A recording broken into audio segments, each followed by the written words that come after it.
Alors, on vous a préparé une petite surprise pour vous dire bonjour dans toutes les langues. Enfin, c'est Valérie. Donc c'est hello, Hola, hallo, Dzień dobry, Zanibona, Molo, Guten Morgen. Doloro jutro, On fait ce qu'on peut, hein. Buenos dias. Buongiorno. Et pour finir en bon normand, bonjour.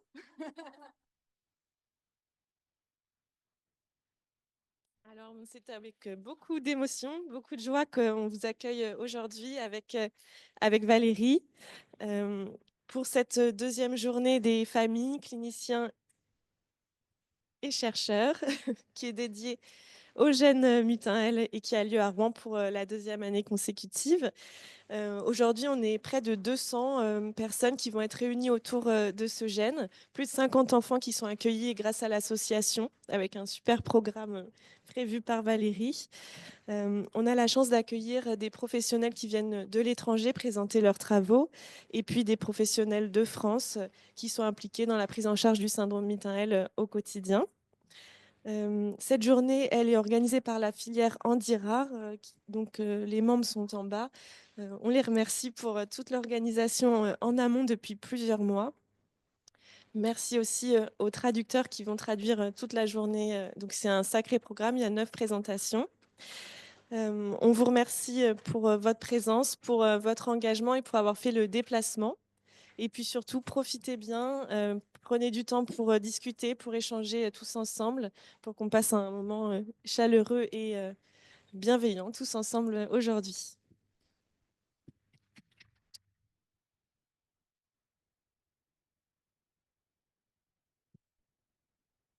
Je vais rien rajouter, je vais juste commencer par chanter moi.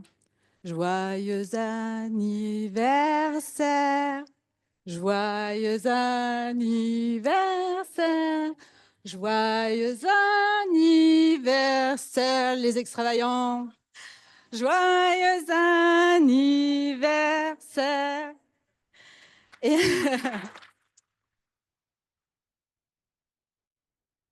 Et, c'est vrai, c'est particulier, c'est qu'il y a vraiment 4 ans, on déposait les statuts à la préfecture pour créer l'association Les Extravagants Immigrés T1L. Donc c'est un vrai anniversaire. Ça a été le croisement d'un diagnostic, le croisement de famille, le croisement de professionnels, parce qu'on a eu une chance quand même extraordinaire, c'est d'avoir une équipe, toute une équipe génétique, clinique et moléculaire qui s'est penchée sur ce gène à Rouen. Donc c'était quand même, il y avait tous les facteurs de... tous les feux étaient ouverts en fait pour qu'on crée cette association. Et donc, vous avez le premier logo fabriqué dans le salon de ma petite sœur. Depuis, il a un peu évolué. Donc, le premier projet qu'on avait, en fait, se résume en 4 mots. C'est effectivement faire reconnaître la maladie. Vous savez à quel point c'est important d'avoir cette reconnaissance dans toutes les démarches que l'on peut faire. Arrêter de penser que les parents sont fous ou que les soignants inventent. Et donc, c'est très important d'avoir cette reconnaissance. C'est bien évidemment poursuivre tout ce qui a été entamé et approfondir toute la compréhension des mécanismes sous-jacents ou de l'expression des impacts de la maladie. C'est informer, parce que c'est pas juste informer les familles, c'est informer aussi tout le monde médical, paramédical, enfin toutes les personnes qui entourent les vaillants, les informer de qui sont les vaillants et donner comment ils fonctionnent. En tout cas, essayer de donner le plus d'éléments possible. Et puis connecter. Et la connexion, elle se limite pas non plus aux familles, c'est aussi connecter les acteurs dans tous les domaines qui œuvrent et qui agissent autour des vaillants au quotidien, ou peut-être moins au quotidien, mais qui sont là pour leur trajectoire en tout cas. Donc, on va faire une petite rétrospective pour se rendre compte de ce qui a été finalement réalisé en 3 ans et demi. Parce qu'en fait, si les statuts ont été déposés en juin, on a vraiment connu un départ en novembre 2021 avec la publication de l'étude du docteur Coursimo et de ses collègues. Et c'est là effectivement qu'on a lancé aussi les premiers outils, dont le site internet. Donc, première fois qu'on crée du lien et qu'on crée aussi de l'information.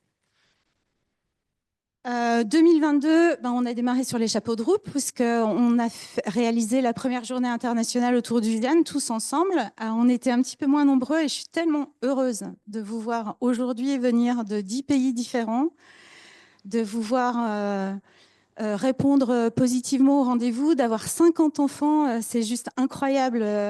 Voilà, de savoir qu'on a 34 vaillants qui sont là de 3 ans à 35 ans. Enfin voilà, c'est juste magique. Donc enfin merci. Dans l'objectif aussi de mieux connaître, il y a eu tout le travail de lancer avec les professeurs Poitou et professeur Duberne concernant les troubles alimentaires. Et on a eu aussi à l'occasion de cette journée internationale un premier contact aussi avec des équipes qui n'étaient pas françaises, donc avec le docteur Maul aussi ici présent. Vous verrez tous ces intervenants et toutes les personnes dont je vous parle, vous les verrez dans la journée. Et donc ça, c'est très important aussi d'arriver à connecter bien au-delà des frontières. Et vous verrez que c'est le cas ensuite aussi, de l'autre côté de l'océan. En ce qui concerne la bataille du code Orphanet, donc faire reconnaître la pathologie, on a démarré les demandes ont été démarrées en 2021 et elles ont abouti en février 2024. Et donc vous avez à disposition la version maintenant vous avez à disposition la version française, anglaise, espagnole.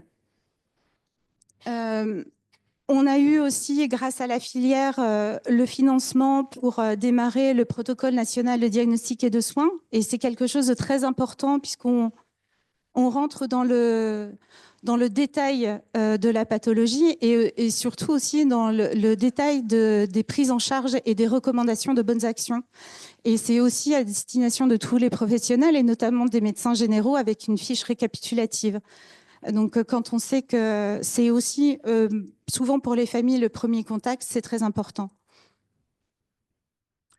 On a développé aussi un projet interfilière qui est très important pour les vaillants, pour les familles, c'est le facile à lire et à comprendre.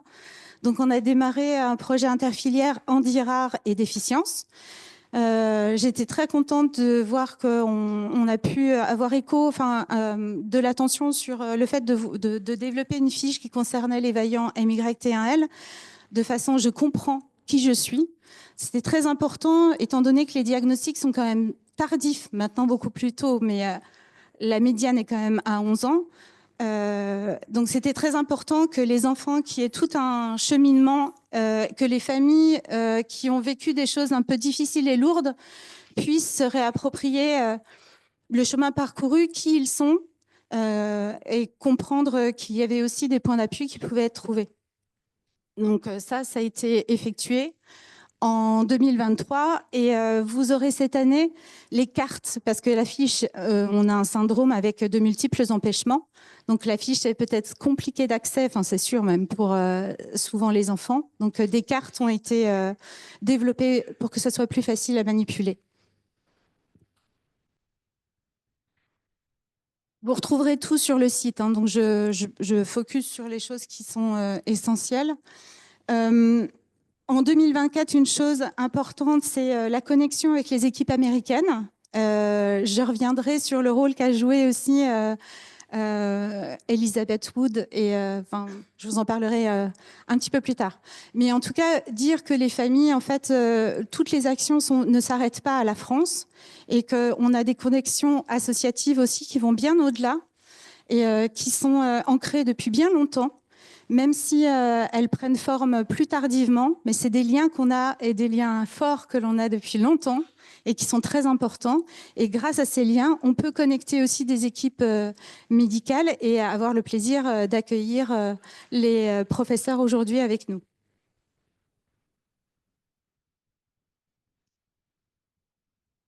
Et 2025, tadam! On est tous là. Donc ça, c'est quand même extraordinaire de vous avoir aujourd'hui et d'avoir cette deuxième journée internationale. Et elle va être aussi poursuivie avec un événement très très fort aussi en Allemagne, où fin juin, avec le docteur Moll, ses équipes et le docteur Coursimo, nous allons réaliser un mini-symposium à Heidelberg dans une grande rencontre internationale. Donc ça, c'est pour la rétrospective. Voilà. Donc ça, c'est vous montrer aussi tout le travail qu'on ne voit pas, tous les liens qui se créent et dont on n'est pas forcément conscient. Donc c'est toutes les collaborations, toutes les équipes qui sont là à travailler sur comprendre la maladie, accompagner la maladie. Et donc, vous avez le monde médical, le monde paramédical, vous avez le monde associatif, vous avez les plateformes de coopération des familles, c'est-à-dire ce sont des plateformes où les familles, c'est elles qui entrent et qui vont donner de l'information qui peut être traitée et ensuite générer de l'information pour le monde médical et pour les familles en général. Vous verrez cet après-midi une intervention de la ruche des possibles. Donc là, on est dans le domaine du paramédical. L'Alliance des maladies rares, c'est très important aussi parce qu'en fait, grâce à elle, on peut connecter des médecins et faire des découvertes, comme l'équipe, par exemple, du professeur Chaumette, qui en fait est en connexion avec le professeur Poitou. Et en fait, il y a des choses, on ne peut pas tout savoir, c'est tentaculaire. Et il y a des choses que l'on découvre qui nous nourrissent, qui nous renforcent. Et donc ça, c'est des éléments qui sont ultra positifs. Et les filières de santé, bien évidemment. Et puis, les médecins, je vous laisse les découvrir. Je vous laisse voir tout ce qu'ils vous apportent, tout ce qu'ils ont fait autour de vous et toute la mobilisation qu'ils vous offrent. Donc voilà, je les laisse. Les réseaux, ça, c'est les outils qu'on a développés au niveau de l'association. Juste pour vous dire que sur le site internet, il y a plus de 30 pays qui se connectent et il y a eu plus de 9000 sessions en 3 ans. Donc en fait, tout ce qu'on fait, c'est vraiment très important en fait. Et ça nourrit pas uniquement au niveau du territoire, ça va bien au-delà. Donc c'est des liens qui sont très importants. Ça, c'est les outils que vous pourrez retrouver aussi et qui sont en version française et anglaise. Et le fameux FALC dont nous parlions avec les cartes qui arriveront très prochainement sur Mitael. Ça, c'est nos liens magiques, c'est nous. Donc, c'est toutes les petites actions que l'on peut faire et les rencontres que l'on peut nourrir pour être ensemble. Hier, c'était juste extraordinaire de voir les enfants à P-City. Hein. C'était, voir les partages, les sourires, les éclats de rire. C'est juste magique. Et ces moments-là aussi ont de la magie. Et la plupart se font pas forcément effectivement présentiel parce qu'on est tous loin les uns des autres, mais virtuellement on partage aussi des choses, des opérations crêpes, les opérations Halloween, les Noëls, il y a plein de moyens d'être connectés, de partager des choses ensemble. Je voudrais vous remercier pour vos témoignages. Je sais combien il est difficile de témoigner et de rendre compte de ce que l'on vit. Il faut accepter, il faut de la confiance, il faut oser.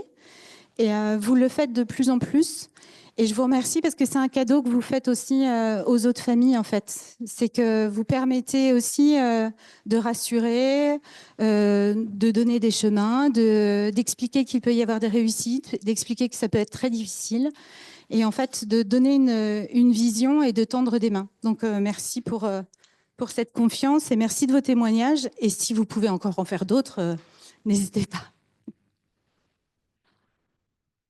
Là, c'est les mains tendues. Et les mains tendues, elles sont de nature complètement différente. On peut avoir des journées solidaires et ça a été absolument magique avec Citizen et la Caisse d'épargne dans la préparation de cette journée. Vous avez 10 fées qui se sont penchées sur le berceau de l'organisation des journées et qui sont venues aider à faire des choses très manuelles pour rendre cette journée la plus incroyable, en tout cas la plus agréable possible. vous avez toute la mobilisation des jeunes dans un projet pédagogique avec leurs enseignantes, donc qui encadrent aujourd'hui vos enfants avec des professionnels qui ont été libérés et prêtés par les PEP 76. Donc en fait, on a des professionnels du milieu adapté avec nous grâce à eux. Vous avez les sociétés qui offrent une aide financière et qui ont notamment avec différentes modalités, et on a notamment obtenu des fonds pour doter les enfants sur des projets bien identifiés, doter les enfants d'iPad, parce qu'on sait que l'ordinateur peut être très compliqué pour beaucoup et que l'iPad peut être un outil soit à servir aux apprentissages ou soit à compenser les troubles de la communication. Donc, on a eu une mobilisation humaine et en fait, la jeune dame que vous voyez en bleu, vous l'avez vue hier, Groupama Centre-Manche, et vous la verrez encore aujourd'hui. Elle est là pour s'occuper des enfants, elle est là pour offrir le goûter, elle est là pour faire des soirées au profit de l'association. Enfin, il y a une mobilisation de dingue, et tous les acteurs économiques régionaux. Et je n'oublie pas la mobilisation juste phénoménale qu'on a eue des élèves des écoles privées de Domfront il y a maintenant 2 ans, où ils ont levé 9 000 €. Et grâce à eux, vous êtes tous là, vous êtes accueillis, vous êtes ensemble dans un hôtel, et j'espère que vous êtes contents et bien confortables tous. Et donc un grand merci. Un merci à Sandra et sa famille, qui ont particulièrement œuvré à ce cross, et une pensée à la maman de Sandra pour qui c'était particulièrement important.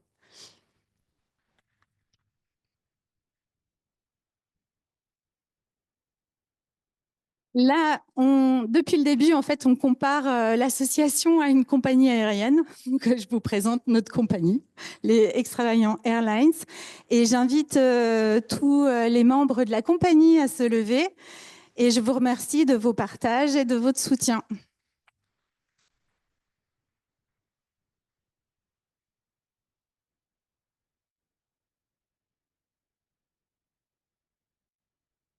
Lorsque je vous disais qu'en fait, il y a des liens qui sont importants et qui ne sont pas forcément formalisés en association et qui existent depuis longtemps, c'est vrai. Et cette année, on a quand même la chance extraordinaire de voir une fondation créée aux États-Unis. Et nous avons 2 personnes de cette fondation américaine avec nous aujourd'hui. Donc, la fondation Le Mittenhell Project, c'est Elisabeth et Cathy. Si vous voulez bien lever la main, vous levez. On est très heureux de vous avoir.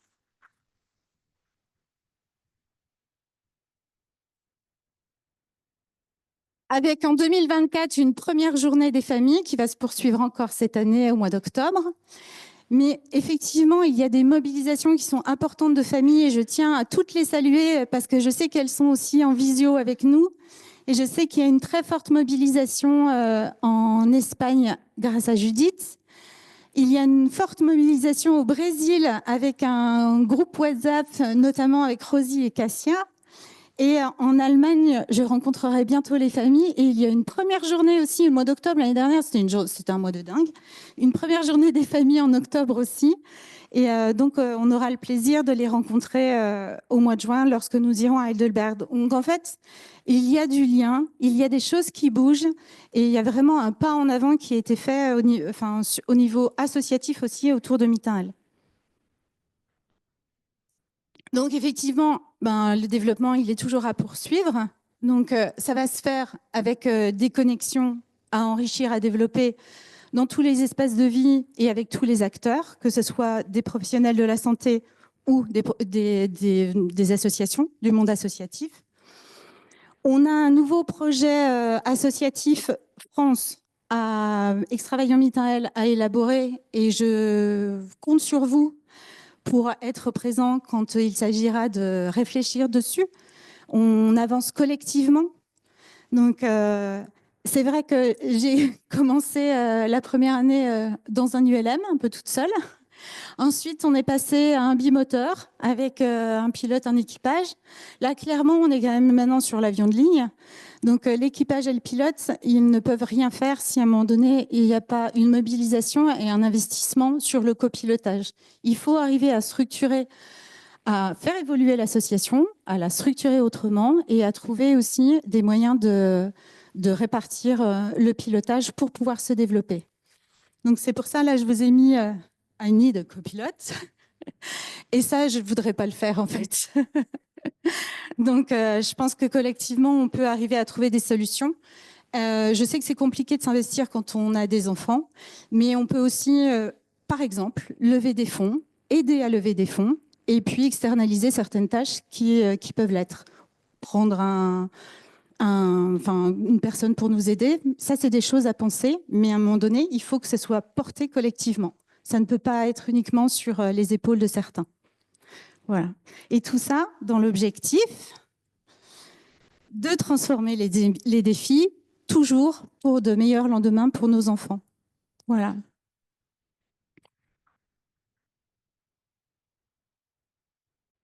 Alors, on va commencer par un premier topo qui porte surtout sur un état des lieux des connaissances du gène, sur les recherches cliniques qui sont en cours au CHU de Rouen essentiellement.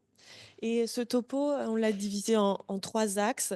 Une première partie qui consiste en des rappels sur la génétique, le gène MIT1L. Une deuxième partie sur le phénotype associé à cette pathologie. Et puis une dernière partie sur la recherche clinique du syndrome. Alors, si on reprend un peu les bases de la génétique, chaque personne va être constituée d'environ 70 milliards de cellules. Et c'est dans le noyau de ces cellules qu'on va avoir l'ADN ou le génome qui est notre patrimoine génétique. Il faut voir ça un peu comme un livre de recettes qui va expliquer comment fonctionne le corps humain. Cet ADN, il est unique à chaque individu et il est constitué de 46 chromosomes dont on reparlera tout à l'heure. Cet ADN, il est constitué de 4 lettres, les nucléotides, qu'on appelle A, T, C et G, qui vont par paire. Et au total, dans le génome, c'est 3 milliards de paires de lettres. Ces nucléotides, lorsqu'on les assemble, vont former des gènes. Et les gènes, on peut voir ça comme des recettes. Au total, on a environ 20 000 recettes dans le code génétique, 20 000 gènes. Ces gènes, ils sont constitués de différentes parties, des introns et des exons. Vous avez sûrement entendu parler de l'exome. L'exome, c'est tous les exons mis bout à bout. Et il faut savoir que cet exome, c'est uniquement 1% du génome. Donc vraiment une toute petite partie du code génétique. Et pour autant, c'est dans cette partie qu'on va trouver la majorité des variations, des modifications du code génétique qui vont être à l'origine des pathologies.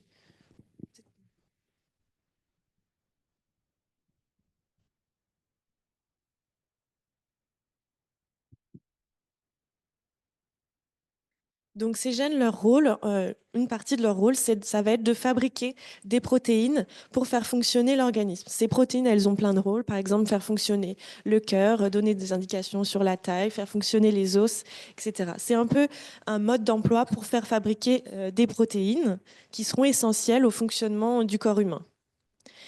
Et le génome entre deux individus est quasiment identique. On dit qu'il est identique à 99%. Ce pourcentage de différence, on les appelle des variations. Avant, on appelait ça des mutations. On essaie d'appeler ça maintenant plutôt des variations. Mais c'est ce qui fait que chaque individu va être unique et différent.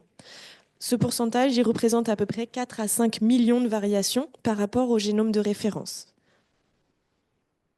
Et ces variations, dans la grande majorité des cas, elles n'ont pas d'impact, ou alors elles vont être à l'origine de traits phénotypiques comme la couleur des yeux, des cheveux, la taille, etc.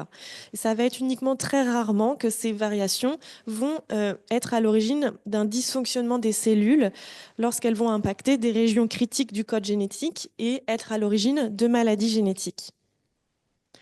Et ces modifications du code génétique, elles peuvent avoir lieu schématiquement à deux endroits, soit au niveau du chromosome, c'est-à-dire que vous pouvez observer un fragment manquant de chromosome, c'est-à-dire une délétion, ou alors au niveau des nucléotides, c'est-à-dire au niveau des gènes, avoir des modifications des lettres, soit des ajouts de lettres, des changements de lettres ou des délétions de quelques lettres.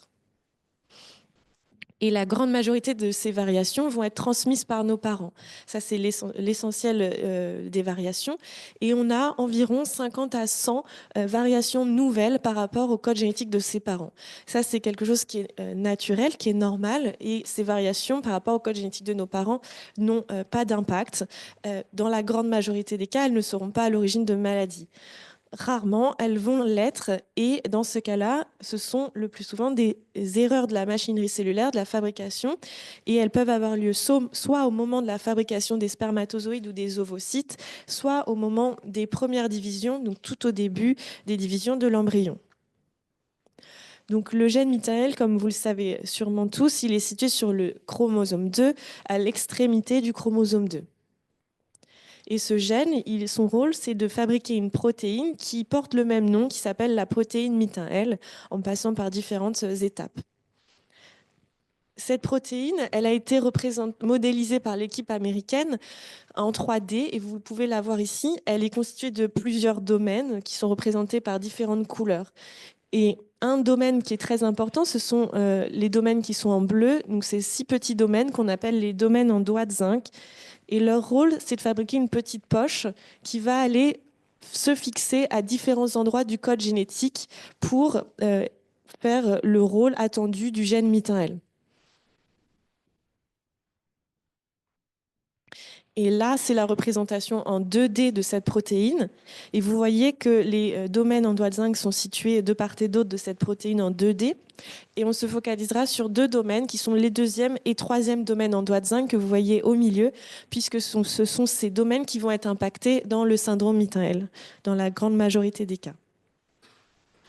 Je ne vais pas aller très loin dans le rôle du gène MIT1L puisqu'il sera réabordé par les équipes allemandes et américaines, mais il faut voir globalement ce gène comme un chef d'orchestre, un gène qui va diriger des centaines de gènes et dont le rôle principal, ça va être de transformer des neurones immatures en neurones matures. Et ce gène, il va aller se fixer grâce à sa protéine à différents endroits du code génétique pour faire ce rôle de changement de neurones immatures en neurones matures. Et attention au nom du gène, puisque il ne faut pas confondre le nom du gène avec la fabrication de myéline, puisque ce gène n'a pas de rôle décrit dans la fabrication de la myéline, qui est un constituant qui entoure les neurones. Et contrairement au gène MIT1, d'où vient le nom MIT1L pour Myelin Transcription Factor 1-like, mais contrairement au gène MIT1, qui a été découvert avant, le gène MIT1L n'a pas de rôle dans la fabrication de la myéline. Alors, on a tous 2 copies du gène MIT1L, une copie qui vient de notre père, une copie qui vient de notre mère. Et il faut 2 copies pour que les fonctions soient respectées pour ce gène. Dans le syndrome MIT1L, on va faire face à une anomalie sur une des copies, c'est-à-dire qu'il y aura seulement une copie qui sera fonctionnelle.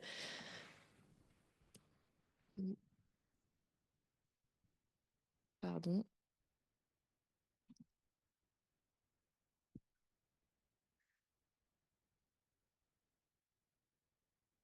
Ça va revenir.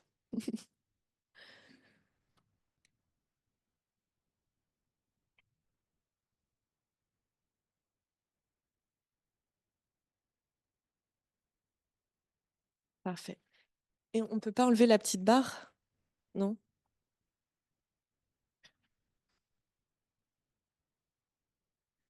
Donc, dans ce syndrome, on va avoir une seule copie qui va être fonctionnelle. Ça, c'est un mécanisme particulier qu'on appelle l'haploinsuffisance. Ça veut dire que la seule copie qui reste fonctionnelle ne suffit pas à exercer tout son rôle attendu théoriquement.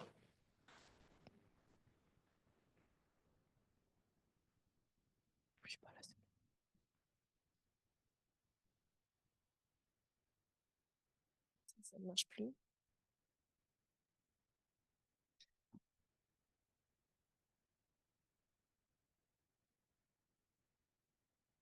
Voilà.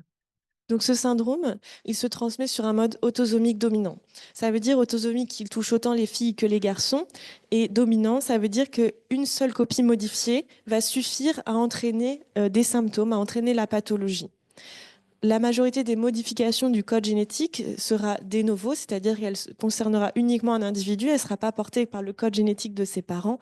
En revanche, le risque de transmission à la descendance des patients est de 50%. Soit le patient transmet la copie modifiée, soit il transmet la copie saine. Et au niveau des mécanismes, il faut retenir deux mécanismes différents, soit la délétion au niveau du chromosome, c'est-à-dire le fragment manquant, et cette délétion du chromosome, soit elle peut emporter un morceau du gène maternel, c'est-à-dire un fragment, une petite partie, soit le gène en entier. Et après, le deuxième mécanisme, ce sont les variations ponctuelles, c'est-à-dire les modifications des lettres au niveau des gènes dont on a parlé tout à l'heure. Et au niveau de ces variations, de ces modifications du code génétique, il y en a deux types, les variations faux sens et les variations troncantes. Et ce qu'il faut retenir, c'est que les variations faux sens vont modifier un acide aminé et donc vont modifier la protéine. On aura une protéine, mais qui aura une forme particulière du fait d'un défaut ponctuel. En revanche, les variations troncantes vont interrompre le gène, ça va être détecté par la cellule et la protéine ne va pas être synthétisée. Et donc, il n'y aura pas de protéine. Et pendant plusieurs années, s'est posé la question de savoir si les patients qui avaient une délétion, c'est-à-dire un fragment manquant au niveau chromosomique, présentaient les mêmes symptômes, le même phénotype que les patients qui avaient des fautes d'orthographe, des changements de lettres au niveau des nucléotides. Aujourd'hui, on sait que ces patients présentent le même phénotype. Bien sûr, chaque individu a des symptômes propres à lui également, qui sont différents d'autres patients, mais en tout cas, il n'y a pas de différence majeure entre ces deux types de modifications du code génétique. Et ce gène, il a été décrit pour la première fois en 2011 par une équipe qui a rapporté 6 patients qui présentaient donc une délétion de ce gène, qui emportait ce gène. Et ces patients présentaient des difficultés intellectuelles, des troubles du comportement, un surpoids ou une obésité, et un patient présentait une épilepsie. Donc 2011, c'est quand même assez récent. Malgré tout, depuis 2011, on a eu la chance de voir la publication de nombreux articles, à la fois des articles cliniques et plus moléculaires, qui ont permis d'améliorer les connaissances sur les patients avec des lésions ou concernant les patients avec des variations ponctuelles. Et donc en 2019, quand on a commencé à Rouen à s'intéresser à ce syndrome, il faut savoir qu'il y avait seulement 14 patients qui étaient rapportés dans la littérature scientifique. Alors bien sûr, il y avait beaucoup d'autres patients en France ou dans le monde, mais seulement 14 avaient été décrits dans des articles scientifiques. Donc on avait les données uniquement de 14 patients. Et on savait déjà à ce moment-là que ces patients présentaient un trouble du neurodéveloppement avec des difficultés pour apprendre à parler et à marcher dans les temps, un trouble du développement intellectuel, des troubles du comportement, des troubles pondéraux, une épilepsie chez certains patients, de même parfois des anomalies à l'IRM cérébrale, et puis des troubles du sommeil ou des troubles ophtalmologiques. Mais en 2019, à ce moment-là, même si on avait déjà une idée du phénotype, le syndrome était relativement mal précisé, les données étaient peu précises, c'était mal phénotypé, et il y avait encore beaucoup d'incertitudes, à la fois sur le plan clinique et sur le plan moléculaire. Et donc, c'est pour ça qu'on a souhaité s'intéresser à ce syndrome.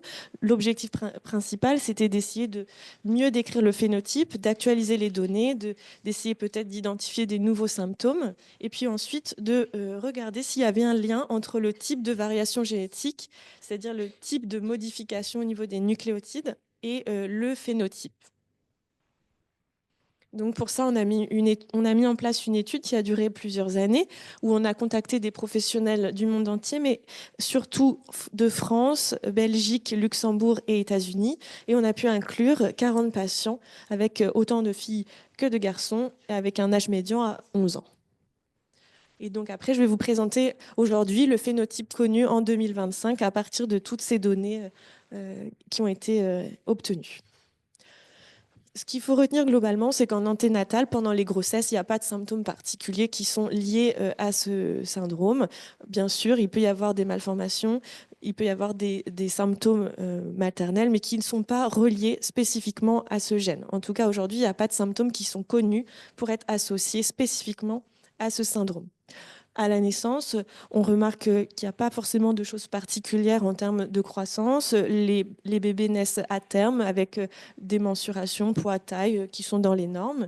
En revanche, il y a déjà 15% de patients qui présentent à la naissance une hypotonie, c'est-à-dire des mouvements un peu diminués. Et ces patients vont évoluer, dans 100% des cas, vers un des difficultés à acquérir la marche, le langage dans les temps par rapport aux autres enfants. Notamment, ce qui sera principal, c'est le retard de langage, mais avant ça, il va y avoir le retard moteur avec un décalage de l'acquisition de la tenue assise à 11 mois pour une norme vers 9 mois, et puis de la marche vers 22 mois pour une norme entre 12 et 18 mois. Et puis ces difficultés en motricité, elles sont également présentes en motricité fine. Et puis après, on va observer une hypotonie globale qui peut persister chez certains patients pendant plusieurs années. Sur le plan du langage, on a aussi un décalage avec des premiers mots vers une médiane à 2,3 ans et puis des premières phrases vers 5 ans.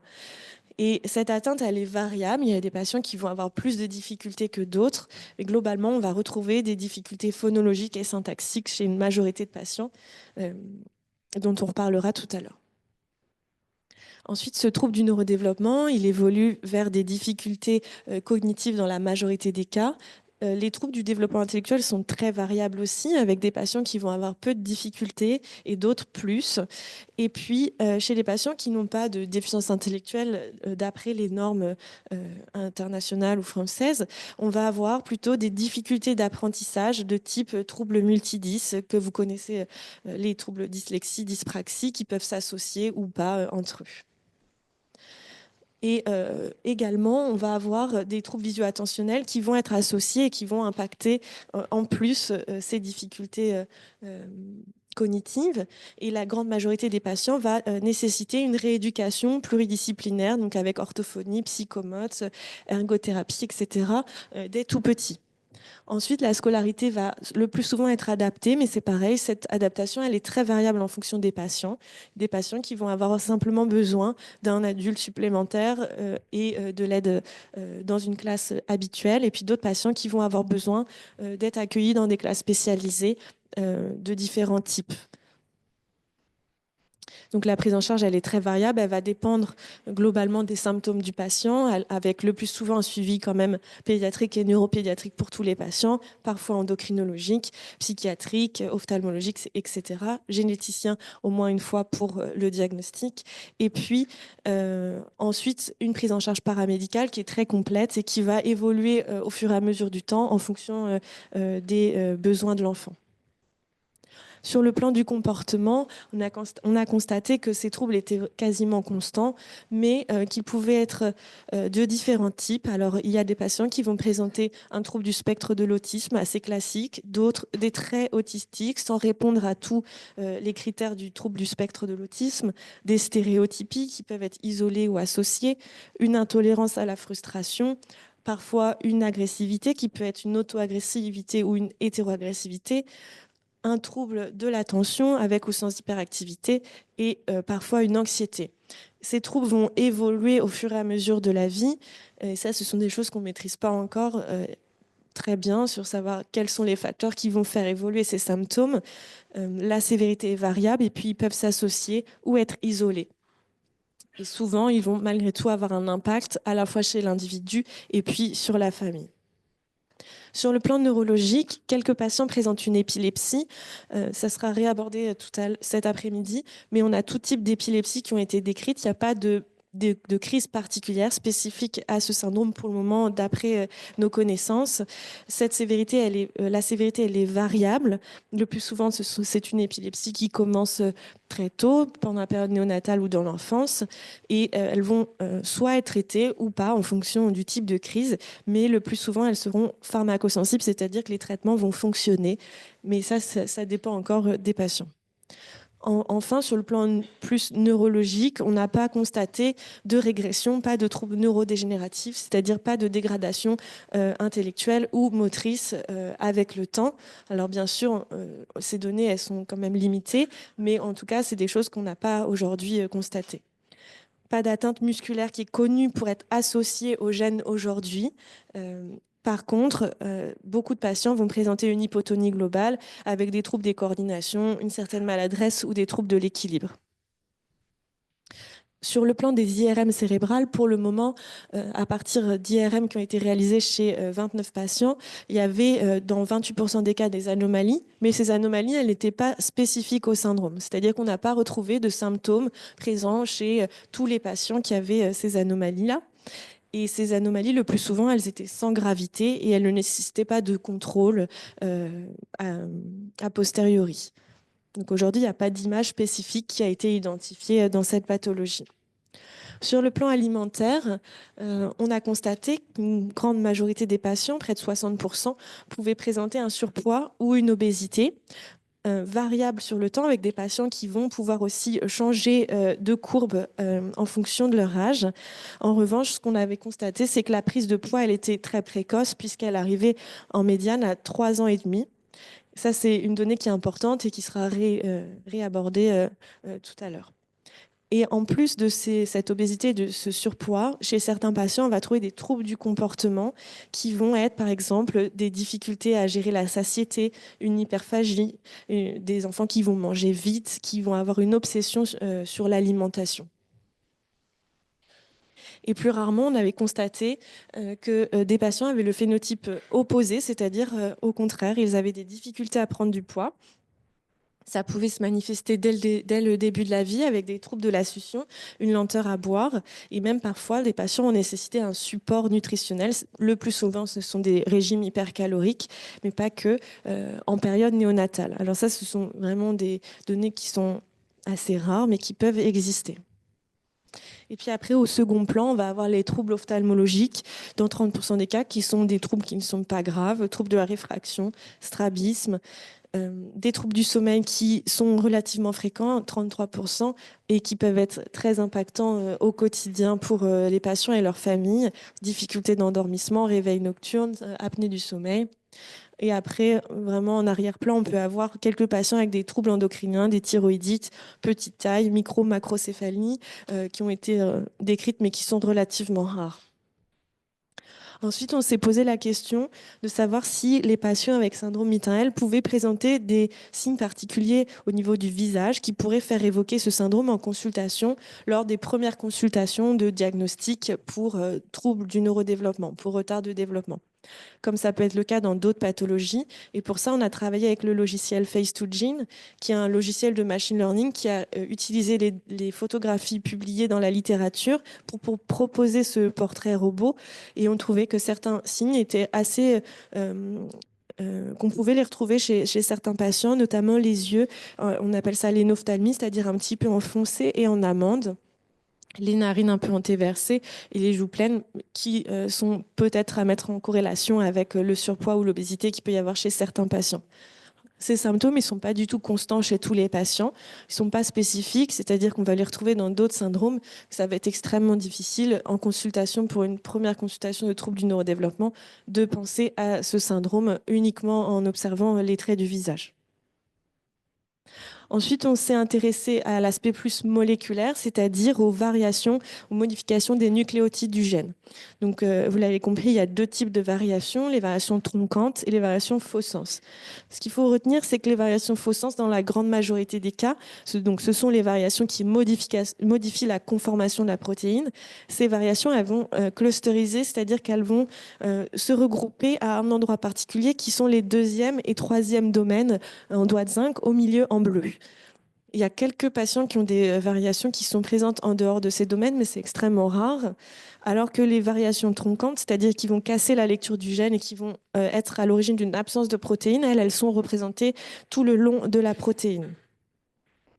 Et donc, on s'était posé la question de savoir si les patients qui présentaient des variations faux sens, c'est-à-dire qui clusterisent au milieu des domaines en doigt de zinc, avaient le même phénotype que les patients avec des variations troncantes. Et donc, on a comparé un certain nombre de critères cliniques et on a vu qu'il n'y avait pas de différence, que ces patients avaient le même syndrome, les mêmes symptômes. Il n'y avait pas de différence phénotypique. Donc, on appelle ça pas de relation génotype-phénotype entre ces deux types de mutations. Donc l'hypothèse, ça va être peut-être que les variations faux sens, c'est-à-dire qui modifient la conformation, sont peut-être à l'origine d'une protéine qui est là, mais qui est inactive et qui finalement a le même impact que s'il n'y avait pas de protéine. Et ensuite, on a essayé de comparer le phénotype des patients qui avaient une modification en faux sens, mais en dehors des doigts de zinc. Et malheureusement, on n'avait que 3 patients.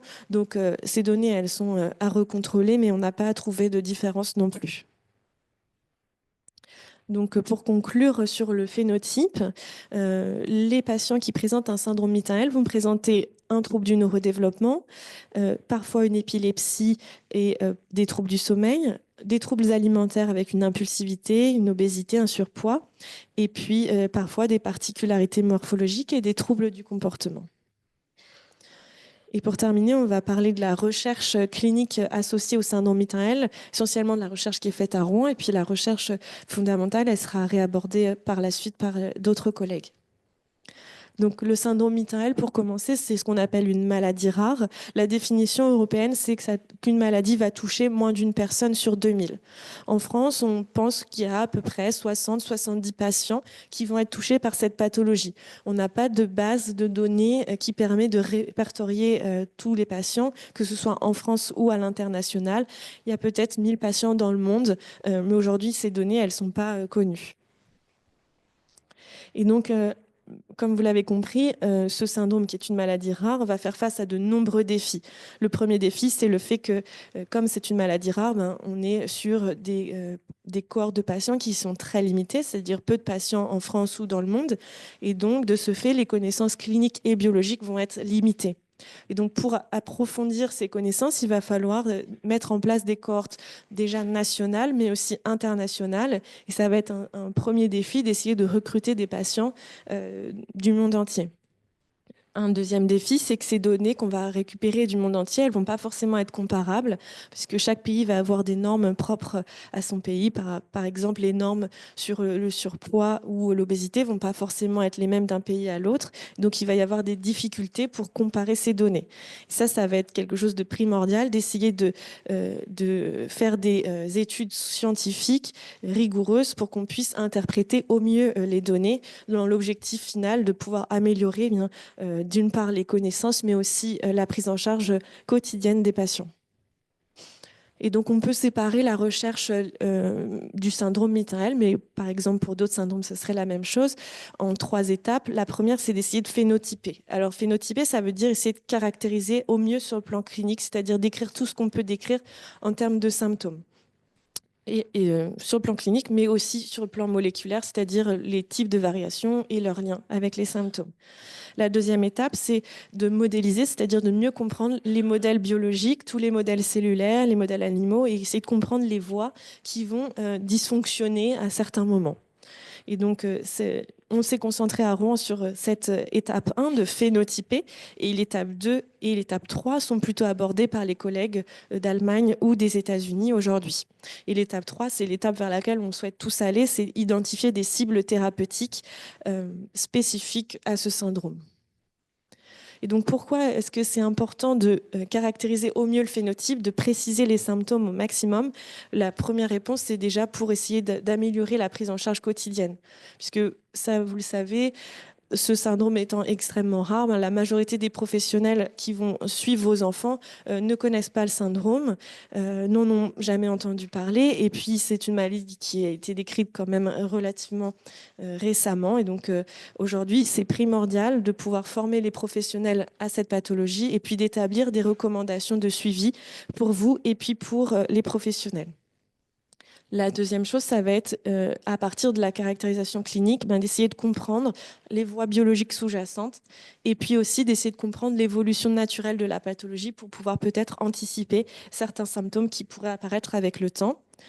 Et la dernière chose, c'est le fait que si on arrive à caractériser mieux les symptômes, eh bien, on pourra définir précisément des critères d'évaluation en vue de futurs traitements, c'est-à-dire savoir exactement ce qu'on cherche à réguler lorsque des traitements seront disponibles. Si on met des traitements contre l'épilepsie, est-ce qu'on cherche à ce qu'il n'y ait plus de crise cliniquement? Est-ce qu'on cherche à ce qu'il n'y ait plus de crise à l'électroencéphalogramme uniquement? Est-ce qu'on cherche à diminuer l'impulsivité alimentaire ou d'autres critères? Et donc pour ça, c'est primordial de savoir sur le plan clinique ce qu'on cherche précisément pour pouvoir au mieux ensuite adapter les traitements. Et donc pour ça, on fait des études à la fois observationnelles, des études interventionnelles, donc qui vont être un peu plus impactantes, où on peut faire remplir des questionnaires, faire venir les patients pour refaire des bilans, récupérer des données de vie réelle. L'objectif, c'est de collecter des données, à la fois pour avoir des informations sur un instant T, un âge donné par exemple, ou pour établir une histoire naturelle plus complète. Et donc, vous le savez, dans ce syndrome, on va avoir différentes problématiques qui vont nécessiter de faire de la recherche clinique. Et on s'est concentré pour le moment à Rouen sur 2 thématiques. La première, c'est l'obésité et les troubles du comportement alimentaire. Donc, c'est une partie qui sera abordée tout à l'heure par mes collègues. Avec quelques diapos sur les questionnaires qu'on a pu transmettre à différentes familles francophones. Et puis le deuxième projet de recherche qu'on a mis en place à Rouen, c'est un projet sur le neurodéveloppement. Ce projet, il a été lancé en février. Il a eu lieu pendant 2 mois et je vous en reparlerai juste après. L'objectif, c'était d'améliorer les connaissances sur 3 axes: le langage, la prosodie, c'est-à-dire la voix, la parole, et puis la cognition et le comportement. L'objectif, c'est de mieux comprendre les symptômes, d'essayer peut-être d'identifier des profils spécifiques pour ensuite pouvoir adapter de nouveau la prise en charge et peut-être de futurs traitements. Et donc, pour ce projet, on a proposé aux familles francophones, puisque les bilans étaient en français, donc c'est pour ça qu'on n'a pas pu inclure des patients de l'étranger. On leur a proposé de venir au CHU de Rouen pendant 1 à 2 jours pour effectuer 4 mini-consultations, 4 évaluations. Une première consultation de génétique qui servait à reprendre tous les antécédents, les traitements, l'histoire, le type de prise en charge.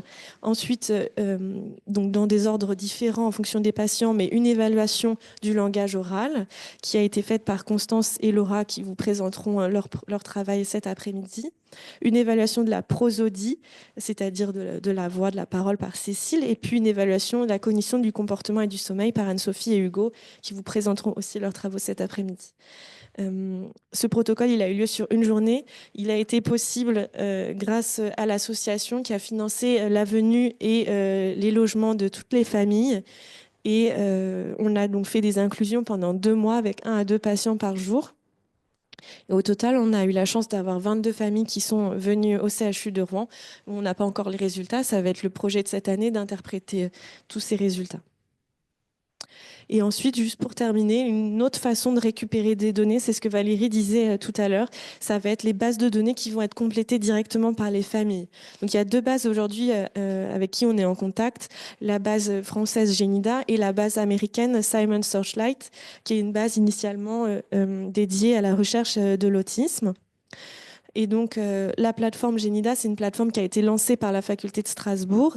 Et c'est donc le principe que ce sont les familles qui transmettent les données à partir de questionnaires qui ont été établis par des médecins et pour lesquels on a travaillé aussi pour pour adapter le questionnaire de manière plus spécifique au syndrome Mitael. On a relancé récemment pour que cette plateforme soit remplie par les familles pour ce gène précisément. Et ce recrutement, il est donc international puisqu'il est accessible dans de très nombreuses langues. Donc, vous pouvez tout à fait compléter, si vous le souhaitez, cette base-là.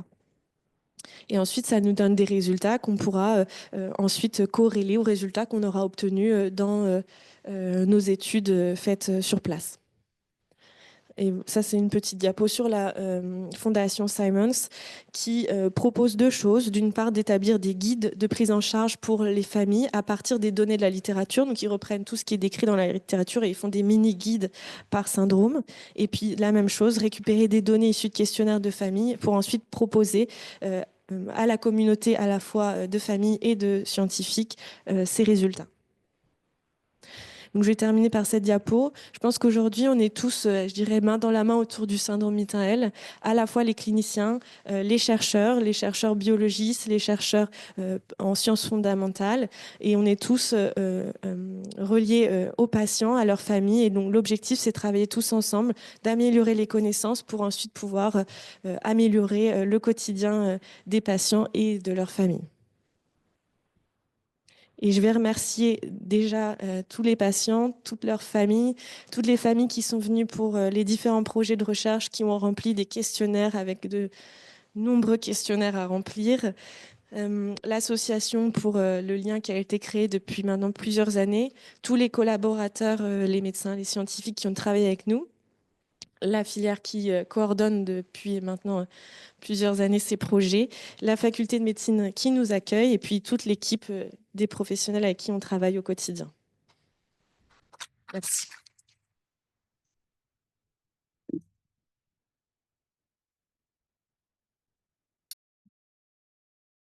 All right. Can you all hear me? Hello. Vous m'entendez bien? Good morning, Eh everyone. bien, bonjour. Also from my side, it's Bonjour really extreme pleasure and à honor to be tous. here, and C'est un I'm honneur. Je suis absolument absolutely grateful ravi for d'être là Valerie. I think aujourd'hui she avec just vous. left the Je room suis for très really reconnaissant. giving so much energy, Valérie, love, elle a and quitté la salle, mais heart to franchement, this elle a mis tellement foundation d'énergie dans and to cette make this all a reality, and fondation also pour for que Juliette tout ça for devienne pushing this réalité. field from the very Et beginning. Juliette And we're very aussi, fortunate vraiment, to have on a de la interacted also chance now over the d'avoir past des 3 years, and I gens hope this will intensify. aussi And it's dynamiques et obviously autant an d'interactions. Et amazing j'espère que ça honor va me and faire pleasure que to meet all of you, s'améliorer. and I hope we can Donc, interact j'espère aussi qu'on va in the pouvoir afternoon and speak a interagir little bit, and so you can hear what we dans are la doing journée and et que more vous than love pourrez hear what découvrir you're ce que nous doing, what faisons. the Et most important moi, ce que je questions voudrais that aussi, you c'est have savoir would ce que be vous from faites. Et puis, the si basic vous avez des research side questions, can try to help et answer on those pourra questions essayer de most répondre à vos important. questions sur le plan de As la you've recherche. heard Alors, comme vous from l'avez the nice entendu introduction lors from de Valerie and Juliette, l'introduction de Valérie et de there's not Juliette, one like il n'y a patient pas who un has seul profil de patient tremendous mi-temps L, amount pardon. of En fait, amazing il y a individuals des that gens make up absolument this extraordinaires, community, mais and we try ils to sont très understand and différents help les uns des everyone autres a dans cette little bit. communauté et on essaye de Also, we have comprendre an chacun. amazing team of Et partners on at a Heidelberg une that équipe de try to solve partenaires à the puzzle Heidelberg qui essaye de by nous putting aider à together résoudre from ce a puzzle biological and et scientific sur le plan side. scientifique et Along with biologique me here aussi. Et now aujourd'hui, is à Maya Rouen avec Hempel, moi, who you il y a Maya see Hempel, from the picture, que and vous who's voyez just walking photo, here. So qui est he's notre our partner in the partenaire genetic de la Polyclinic Polyclinique Heidelberg, génétique à Heidelberg, donc qui travaille and very vraiment en close étroite to the collaboration team avec nous et qui and s'intéresse à participating tout ce fully. And qui est also here is génétique. Peach Et Chisholm, who might puis Rule, Shisun, also qui est Yennefer Stroh, aussi, that you had a chance to Yennefer meet Stroh in aussi, Ecklenburg. qui She's really j'espère vous pourrez also rencontrer parce studying the qu'elle molecular commence à travailler basis sur la of base moléculaire one like du syndrome. syndrome. So our research Donc notre is système basically focused on a est, very est basé sur une question très and simple, that notre is also recherche. what was C'est ce introduced qui a by été présenté Juliette. par All Juliette. of our Toutes cells nos have this cellules ont amazing cette capacity capacité to absolument form all cells extraordinaire de donner naissance à and tous les these types de cells, as you cellules know, de are notre stem corps. cells, and Les they can cellules form souches obviously they can form the brain peuvent cells, former des cellules the body, cérébrales, form the muscle peuvent cells, faire the des body, cellules all the other musculaires, cells. tout un tas de In order cellules. to do Et pour so, cela, all toutes ces those cellules cells have souches, within dans their leur nucleus noyau, dans leur patrimoine génétique, elles ont justement des informations génétiques qui leur permettent de lire des instructions pour que la cellule fasse ce qu'elle est censée faire. Et pour cela, il est très important que les instructions soient évidemment correctes et bien interprétées. Et nous avons donc des facteurs de transcription qui sont des protéines qui rentrent dans cette espèce de livre de recherche, de recettes, une sorte d'encyclopédie pour trouver la bonne page, pour lire la bonne page et seulement la bonne page. Et la plupart du temps, ça se passe bien et c'est absolument extraordinaire parce qu'il y a tellement de pages qui sont lues de manière très précise que nous pouvons être tous aujourd'hui présents ici. Sauf que de temps en temps, ça ne se passe pas comme ça devrait se passer et le processus n'est pas bien contrôlé. Il y a une image très simple qui me vient à l'esprit. Dans le livre de la vie, il y a des instructions pour toutes les cellules du corps, les cellules cérébrales, qui nous permettent de ressentir des émotions, mais il y a des instructions aussi pour fabriquer d'autres types de cellules, et ces dernières doivent être parfois éteintes. Et une de nos découvertes, ça a été que les facteurs de transcription, par exemple les gènes auxquels nous nous intéressons, l'une de ces fonctions, c'est d'éteindre certains gènes, de faire que certaines pages ne soient pas ouvertes, pas lues, pas interprétées, parce que sinon on risque de faire la mauvaise recette, en fait, dans ce livre de recettes. Alors là, je vous le simplifie évidemment, mais disons que nous pensons qu'il y a une autre analogie que l'on peut faire, c'est qu'il y a une sorte de chef d'orchestre, un gardien du temple, qui empêche que les mauvaises instructions ne soient lues et appliquées. Nous l'avons étudié depuis longtemps dans différents contextes et très récemment, nous avons commencé à l'étudier aussi dans les pathologies parce que nous avons compris, grâce au travail de Juliette et des autres, qu'il y a un lien potentiel entre des variants dans ce gène et des maladies. Et avec, à peu près en même temps, avec l'équipe des USA, nous avons travaillé sur les mêmes données dans un modèle murin, un modèle de souris et un modèle humain. Et je vais vous expliquer un petit peu parce que ça peut vous paraître abstrait. Ce que nous voulons étudier, c'est ce qui se passe si ce gardien n'est pas là, ne fait pas son travail. Alors, ça peut arriver de différentes façons, et Juliette nous a dit justement que ce gène joue un rôle dans nos cellules du cerveau.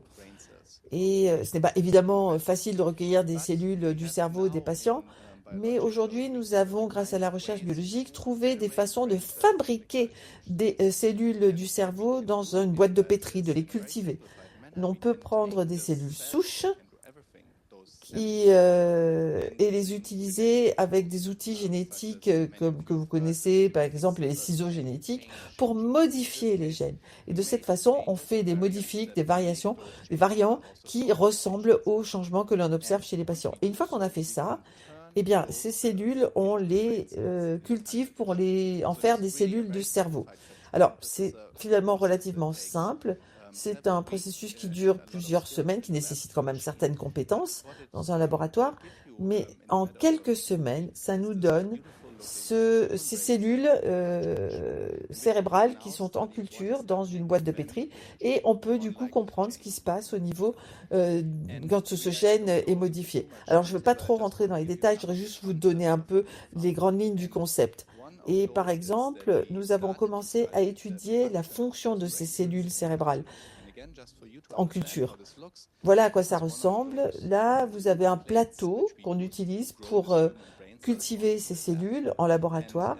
Et vous pouvez voir, il y a 48 petits godets, petits compartiments dans lesquels on va cultiver des cellules et on va pouvoir surveiller leur activité électrique. Parce que l'une des caractéristiques principales des cellules cérébrales, c'est qu'elles communiquent les unes avec les autres et qu'elles échangent des signaux électriques grâce à des synapses chimiques. Et voilà à quoi ça ressemble dans la vie réelle. Vous avez des électrodes ici et vous voyez des centaines de milliers de neurones humains qui sont là posés sur ces chips qu'on utilise en laboratoire.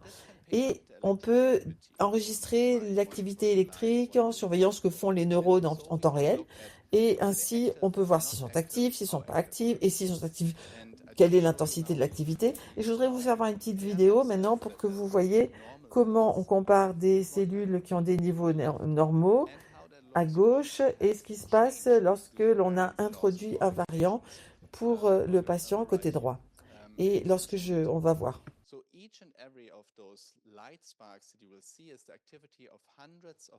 Chacune des petites étincelles, c'est l'activité de chacune des neurones.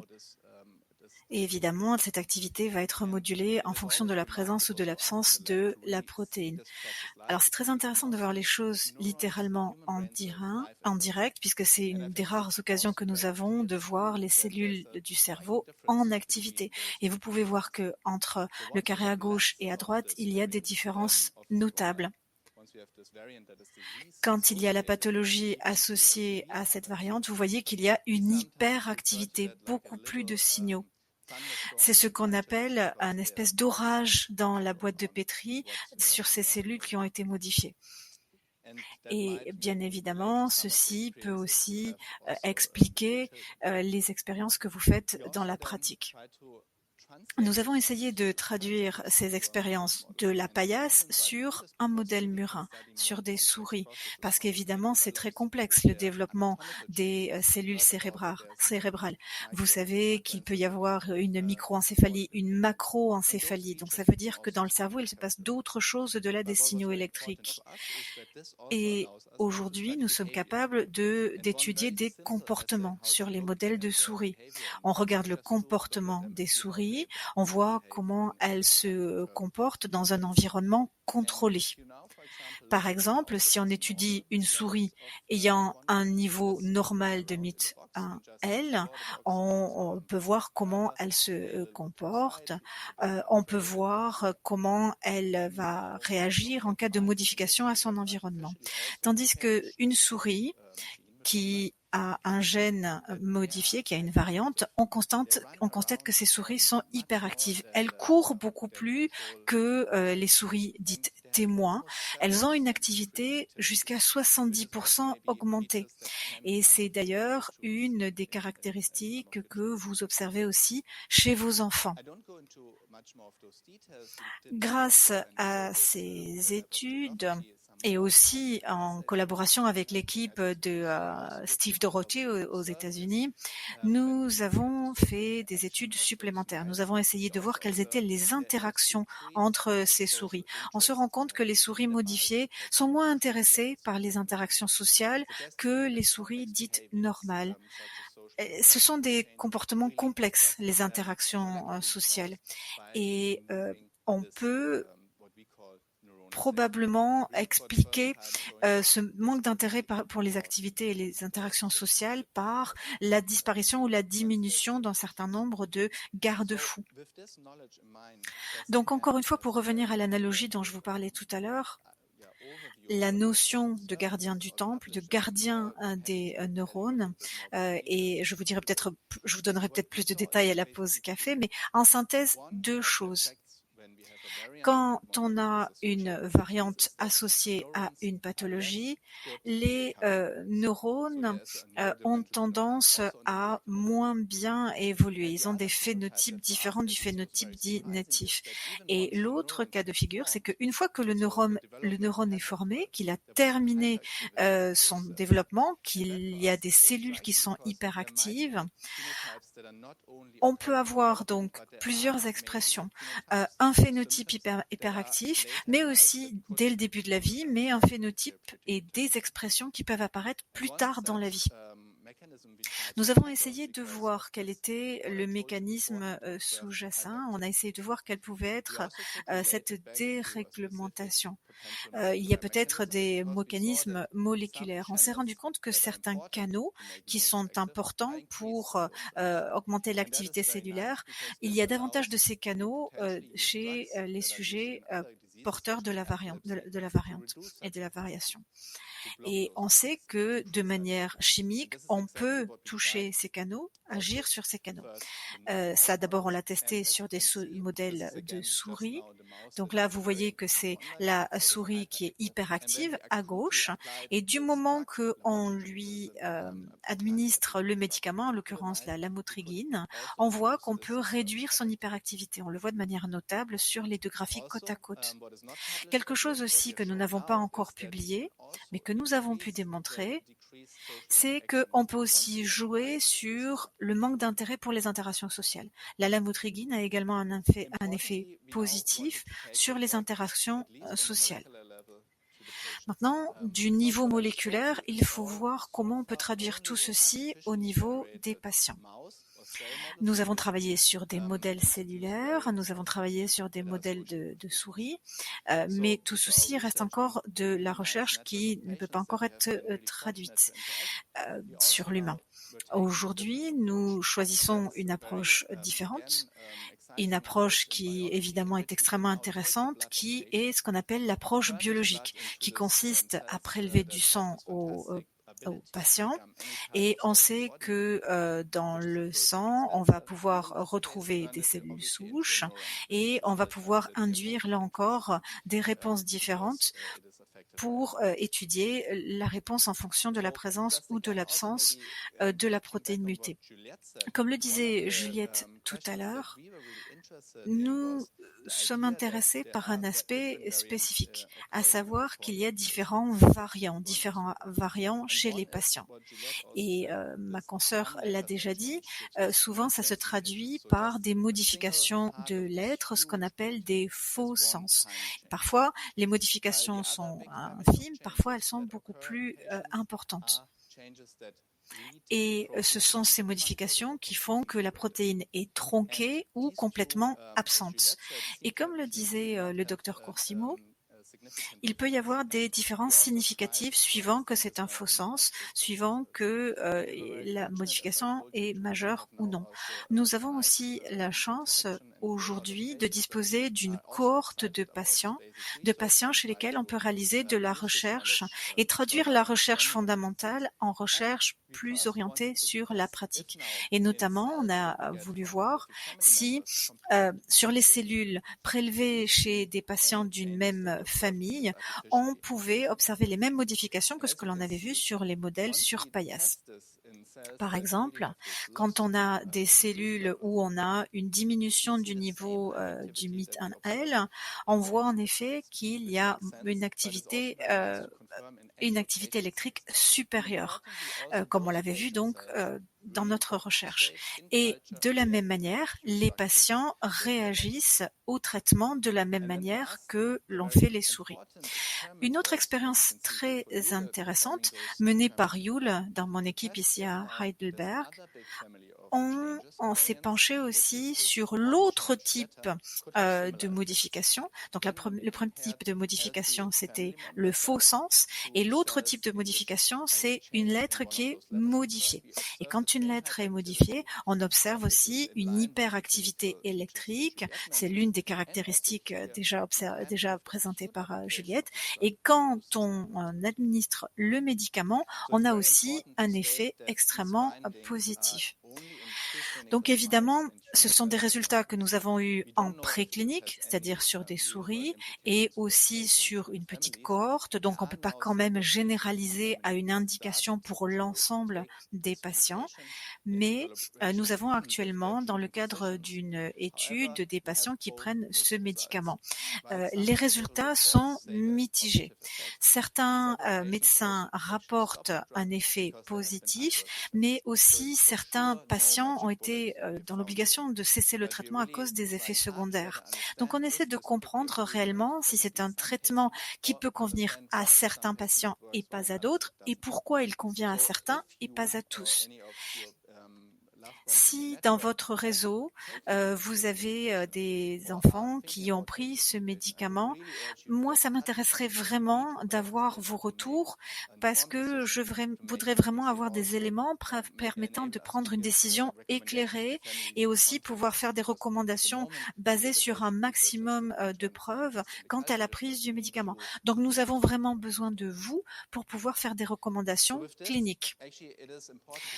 Ayant déjà balayé toutes ces informations préalables, il est important de comprendre qu'il reste aussi beaucoup de questions auxquelles nous n'avons pas encore répondu. Et évidemment, ce qui nous intéresse le plus, c'est de répondre aux questions qui sont importantes pour vous. Déjà, ce qu'on veut comprendre, c'est les différences entre patients au plan moléculaire, pour voir donc ce que Juliette disait, ce qu'elle observe dans la clinique, est-ce qu'on peut le retrouver au niveau moléculaire.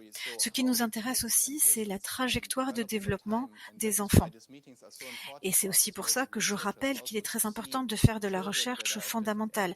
De la recherche fondamentale sur des enfants d'âges différents, qui ont aussi des expériences différentes, des niveaux de développement différents. Par ailleurs, ce qui nous intéresse aussi beaucoup, évidemment, c'est l'effet clinique de l'alamotrigine. On pense qu'elle peut être utile, mais on sait aussi que ce n'est pas une baguette magique et qu'il y a des effets secondaires. Et par conséquent, nous avons besoin d'élaborer des stratégies thérapeutiques complémentaires.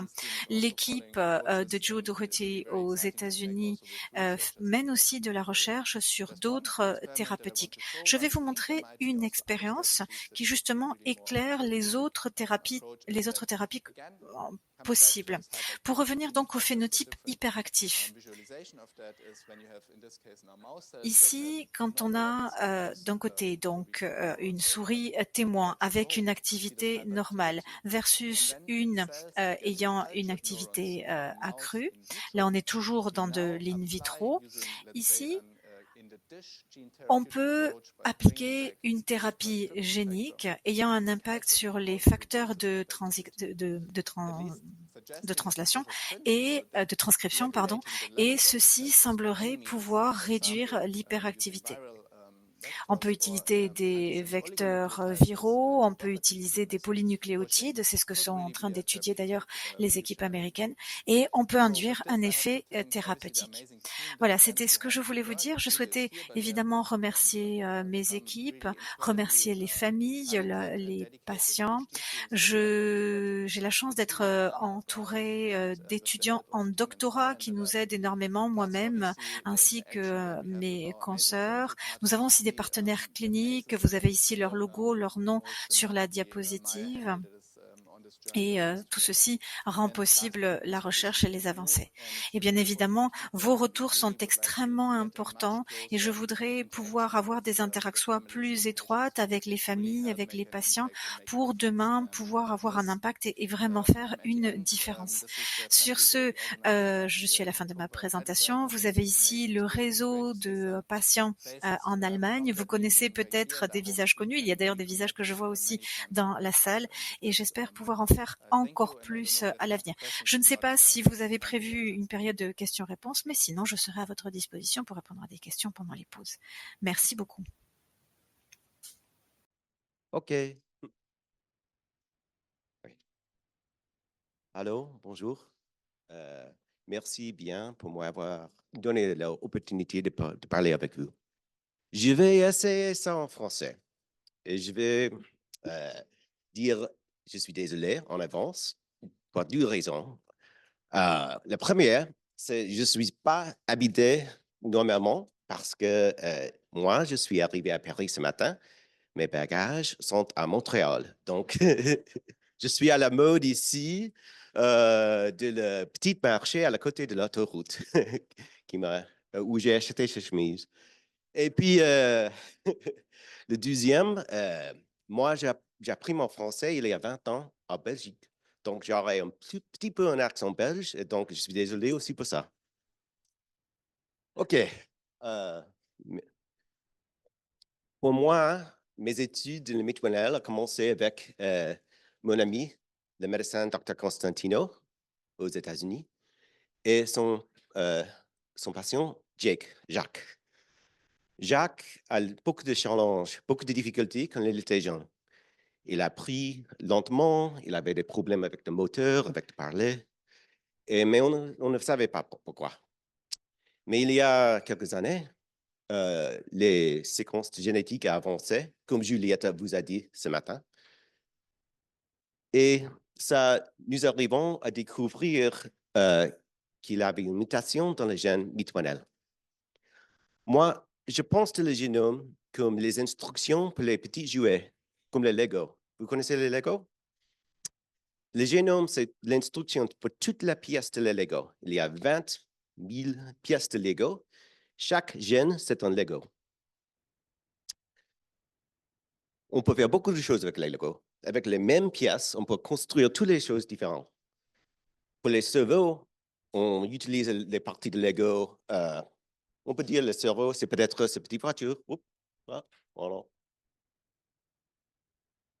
Ça avance plus vite. On dira peut-être que les cells du cerveau sont des petites voitures. On utilisait les roues pour ça, et petits blocs rouges et bleus.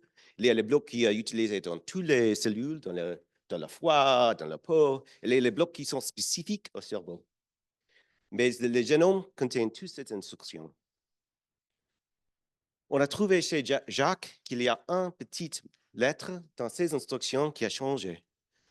Et ce changement, je pense, lui permettait de produire assez d'un petit cœur, d'une pièce particulière, ce bloc rouge. Et peut-être c'est pour ça qu'il a tous ces challenges. Il y a des pièces qui, si on manque ce bloc bleu ici, ça ne change pas beaucoup. On ne le verra pas si on a une petite voiture. Mais si on change de roue, c'est plus difficile. La voiture, ça peut bouger toujours, mais peut-être pas si vite. Donc, on voulait comprendre ce que c'est cette pièce de MIT1L, qu'est-ce qu'il fait et qu'est-ce que les conséquences de n'avoir pas assez. Aussi, il y a il y a des temps que la mutation n'arrête pas la production de la gène, mais change la séquence. en faux sens, je crois, c'est dit en français. Et ça, on ne comprend pas du tout. On n'arrive pas à bien étudier, mais il y a beaucoup aussi qu'on voit dans les patients. Ça va OK en français? OK. Je peux changer en anglais si nécessaire. Juliette a fait une très bonne étude pour comprendre les difficultés qu'on voit avec des patients. On voit les choses dans beaucoup de domaines, de parler, d'activités, de motor skills, et aussi le challenge avec le développement du cerveau et de l'épilepsie, etc. Donc, nous commençons avec les cellules de Jake. Mon ami, Chris Cole, a commencé à faire la prise des cellules de son peau et réingénierer pour les faire des cellules du cerveau. Et au même temps, nous avons fait une souris qui a la même mutation.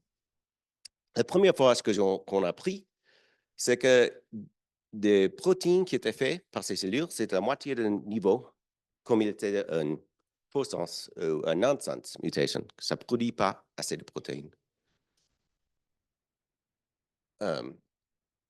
Chez nous, on a examiné les souris.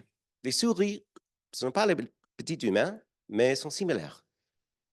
Pour les génomes, on est 85% souris, plus ou moins. Pour le Mid-Wannell, c'est en plus, c'est 95. Oh, sorry, belge. 95,5% identique. Donc, on peut utiliser les souris pour comprendre ce que fait Mid-Wannell dans le développement du cerveau. Nous avons ajouté presque les mêmes mutations dans le cerveau, dans le génome d'une souris. Et ça nous permet d'étudier beaucoup d'individuels, mais qui ont toutes les mêmes mutations. Et on peut regarder le cerveau, parce que maintenant, vos enfants utilisent leur cerveau, et je ne voulais pas les prendre. Qu'est-ce qu'on apprend dans une souris? Est-ce qu'ils ont aussi mêmes difficultés? Pourquoi? Et qu'est-ce qu'on peut faire? En même temps, mon collègue Chris Cole a regardé les cellules humaines parce qu'il y a des autres questions qui est mieux fait dans les cellules humaines. Notamment, on peut essayer beaucoup plus de pharmacologie, de traitement en cellules que en souris. Souris sont un peu lents. Nous avons fait un grand projet ensemble pour 5 ans. On dit RON en anglais. Avec ces 3 questions, qui étaient le projet de commencer pour nous, ça vient de finir. Le premier, c'est qu'est-ce que les conséquences sur les cellules et sur le cerveau de la souris quand on n'a pas assez de Mid-Wannell Lego piece. Et qu'est-ce qu'il fait normalement dans le développement du cerveau? J'ai travaillé avec mon collègue Suzanne Maloney, qui est expert en étudiant les souris et qu'est-ce que les souris fassent. Comment les prendre, comment bouge, comment apprendre, comment écoute, comment voir, comment parle à each other, jouer un à l'autre. Est-ce qu'il avait les symptômes qui ressemblent à l'autisme? En effet,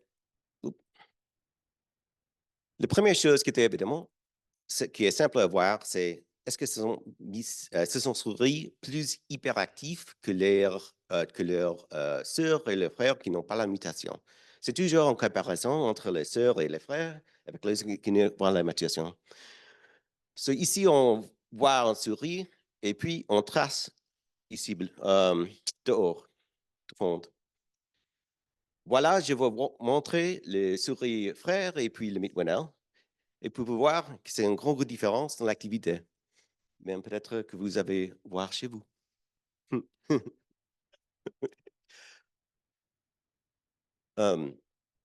Aussi, on peut regarder plus proche le comportement de ces souris. Et on voit souvent chez les femmes un peu des comportements répétitifs. Elles aiment bien sauter, en ce cas. On a aussi fait un petit jeu olympique pour les souris, pour essayer s'ils sont forts. Il va tirer sur ses barres, il va monter sur sa pôle, il va marcher sur ce petit trou ici, et on peut mesurer, assesser leur comportement motorique. Et on voit régulièrement, ils ont des challenges avec des difficultés, avec des... Donc, on veut essayer de voir ces souris à quel point elles aiment avoir un comportement social. Pour ce faire, on a créé 2 trous ici et pour qu'elles puissent se retrouver, on voit la porte qui se lève et pendant une dizaine de secondes, la souris va pouvoir passer son nez de l'autre côté pour justement sentir la souris de l'autre côté. Ça permet de mesurer l'appétence pour la sociabilité de ces souris. On voulait essayer de voir aussi quelles étaient leurs capacités d'apprentissage. Et il existe un certain nombre de tâches grâce auxquelles on voit comment les souris se souviennent d'être allées à un endroit, d'avoir subi un choc. Et donc, c'est comme ça que l'on voit. On s'est rendu compte que ces modèles habituels n'étaient pas très sensibles pour nos souris porteuses du gène muté. Et nous avons développé un dispositif maison, si vous voulez, dans lequel vous faites entrer une souris et on leur propose un petit jeu. Regardez, voici ici donc la souris soumise au petit jeu. Elle rentre dans la boîte.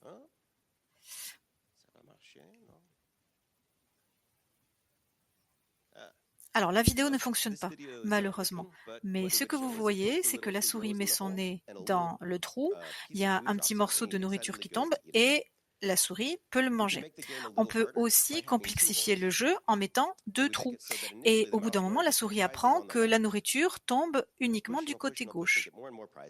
Et puis, on va évidemment duper la souris en mettant la nourriture côté droit. Et au bout de 3 ou 4 fois, on la remet à gauche. De telle sorte qu'en fait, on crée un schéma et on voit si la souris se souvient du schéma. Une fois à gauche, une fois à droite, etc. Et il semble que les souris porteuses du syndrome ont plus de difficultés que les autres à se souvenir du schéma. C'est vraiment quelque chose que l'on a mis en évidence. Donc vous avez ici ce qui se passe sur les souris de la même portée, ce qu'on appelle les frères et sœurs. Donc vous voyez, ils arrivent à passer une fois à droite, une fois à gauche, une fois à droite, une fois à gauche. Et puis, je vais vous montrer ce qui se passe quand on change les choses au fil du temps, même s'il y a une part de déconcertation, les souris apprennent. En rouge, vous avez les souris avec la mutation. Elles arrivent au bout d'un moment, mais de manière beaucoup moins efficace que les souris de type sauvage, ce qui est objectivé ici par la ligne en rouge. Et vous avez ici la différence entre mâle et femelle, avec les femelles qui s'assortent un petit peu mieux. On a aussi fait une étude d'imagerie cérébrale. Évidemment, c'est difficile d'avoir une base de données d'images cérébrales, en particulier sur des souris, mais c'est quand même quelque chose de contributif. On a essayé d'avoir une imagerie à plus haute résolution pour pouvoir distinguer les différentes cellules du cerveau, pour essayer de voir quelles sont les différentes sous-populations, pas dire notamment de scriptonique. Je pourrais vous donner les résultats de cette étude dans 2 ou 3 ans puisque c'est encore en cours, donc la composition cellules cérébrales. Donc, on a mené toutes ces études un peu en parallèle ou de manière séquentielle pour comprendre exactement quel est l'impact. Nous n'avons qu'un seul Jake, si vous voulez, un seul sujet dans cette étude pilote. Nous avons certes des souris. Sur les souris, on a pu essayer un certain nombre de choses pour essayer de voir ce qui fonctionne. Et puis, on a essayé de voir quelles sont les difficultés qui sont communes à plusieurs patients pour voir ce qui peut fonctionner. Et j'espère que ce seront des recherches qui porteront leurs fruits. Ce qui est intéressant sur les souris, si l'on peut dire, c'est qu'elles ont une espérance de vie qui est plus courte. Donc, en d'autres termes, on peut voir plus vite ce qui se passe.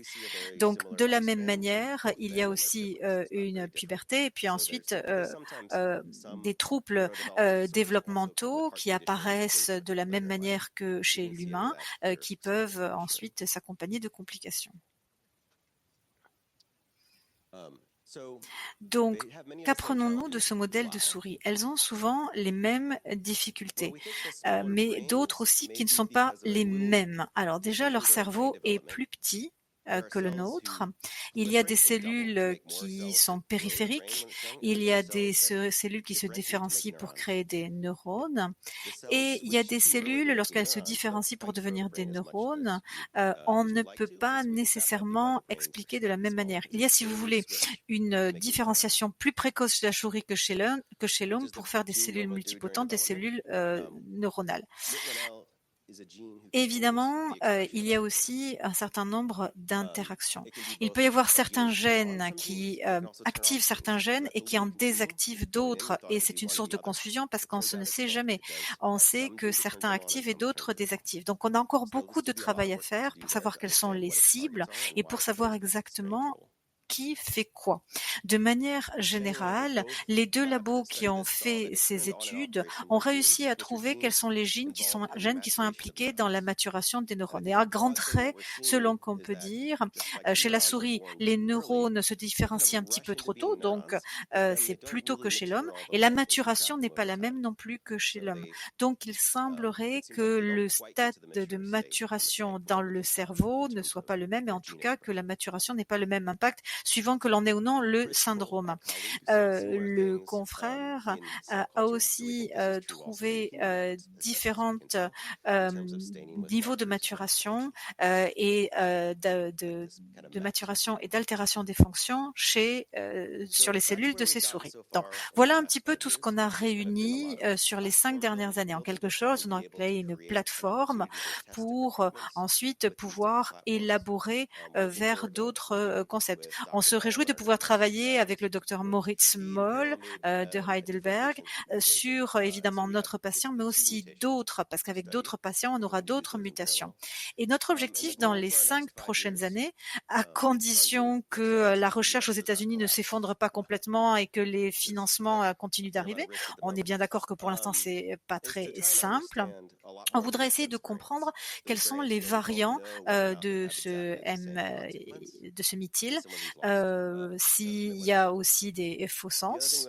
Ensuite, on voudrait essayer d'utiliser ce qu'on a déjà appris pour élaborer des outils diagnostiques de meilleure qualité.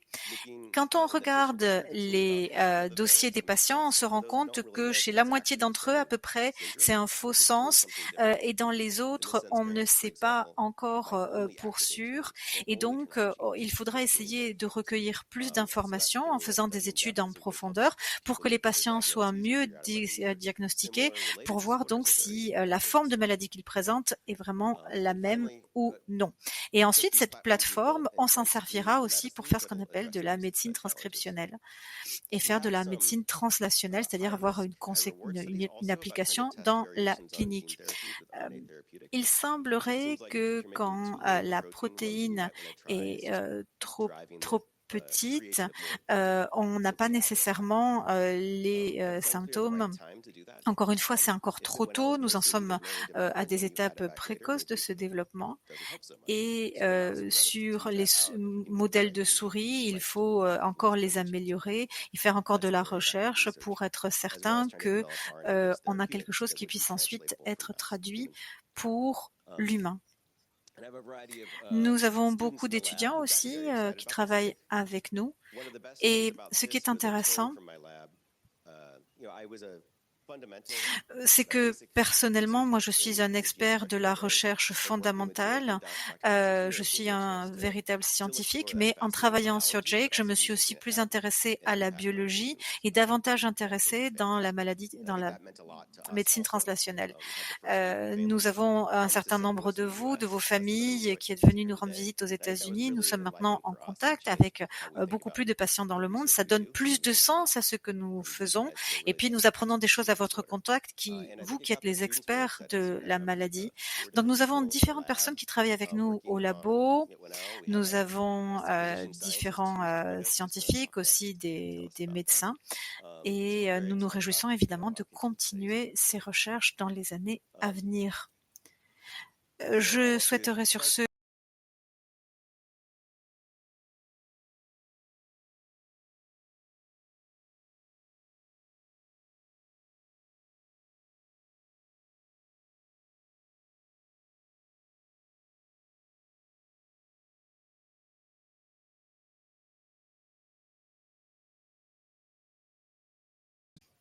Bonjour à tous.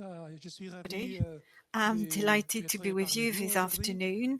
Thank you very much for your invitation to this conference. And j'ai le plaisir de I am very fortunate that I can study with the American team. Et là pour le français. Alors, je vais vous parler un petit peu de ce syndrome Mythill. Je vais vous parler de l'état des lieux de la recherche clinique aux États-Unis. Alors, tout d'abord, je suis généticien, spécialiste dans l'application de la génétique à la médecine. Je travaille avec Joseph Doherty et j'essaie de faire en sorte de créer un lien entre les découvertes faites au labo et ce qu'on peut en faire en termes de thérapie pour les patients. Je vais vous parler de la raison pour laquelle nous faisons des études cliniques. Je ne vais pas évidemment passer en revue l'ensemble des points sur l'écran, mais comme vous l'avez déjà entendu, on veut surtout en apprendre plus sur la maladie. Nous voulons mieux comprendre ce que nous devons cibler. Et puis, nous voulons aussi voir comment, en connaissant mieux la maladie, nous pouvons aussi avoir une meilleure thérapeutique, parce qu'au bout du compte, c'est ce que nous voulons tous, avoir des lignes directrices, des outils et savoir comment mieux traiter nos patients porteurs du syndrome. Je voudrais me servir du syndrome de Rett comme exemple. Tout simplement parce qu'il est assez similaire au vôtre, au Mittenel. Il y a des différences, mais il est quand même similaire. Et c'est un syndrome sur lequel on connaît plus de choses depuis plus longtemps. Je vais vous donner un peu un exemple de comment nous avons justement renforcé nos connaissances sur ce syndrome et comment, et au bout de combien de temps nous avons eu une intervention et un traitement.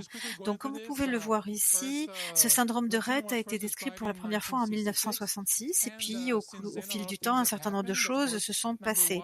Nous avons défini la maladie, qu'est-ce que c'était, qu'est-ce que ce n'était pas, nous avons créé des modèles animaux, nous avons établi l'histoire naturelle de la maladie, nous avons mieux compris son évolution au fil du temps, et puis à terme, nous avons vu quelles étaient les caractéristiques, les expressions qui étaient réversibles sur les souris pour ensuite avoir un médicament sur les souris et ensuite nous avons eu le premier médicament approuvé par la FDA américaine et ça a été en 2023, c'est la trofinetide qui a été approuvée dans le traitement du syndrome de Rett.